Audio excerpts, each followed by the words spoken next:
Z rojstvom vsakega od vas so vaše mamice in žensk postale mame, možje ob njih pa vaši očetje, ati, oči. V 8, 9 letih ste nas že dobro spoznali, zato veste, da smo včasih bolj, včasih manj pridni. Veste, zakaj vam postavljamo meje? Želimo si, da bi čim lažje potovali skozi življenje tu na zemlji in tudi, da bomo enkrat skupaj v nebesi.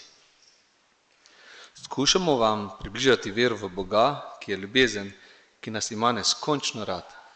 Tako rad, da nam je daroval svojega sina Jezusa, ki ga boste danes prvič prejeli pod podobo hostije. Kakšen lep praznik.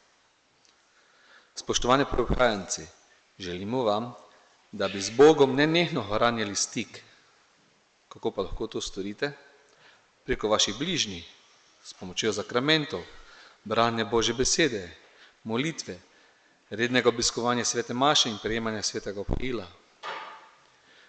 Tudi če vam starši kdaj nismo najboljši zgled, se vztrajno obračate na nebeškega očeta z molitvijo, tako kot se bomo zdaj v skupnem veselju vseh, ki se veselimo vašega srečanja z Jezusom v hostiji na ta lepi 14. maj.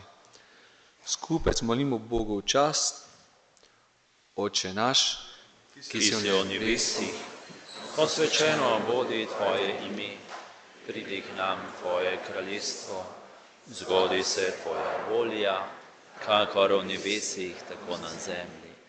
Daj nam danes naš vsakdanji kruh in odpusti nam naše dolge, kakor tudi mi odpuščamo svojim dolžnikom, in ne vpelji nas v skušnjavo, temveč reši nas hudega. Reši nas vsega hudega, vsemogočni Oče, podari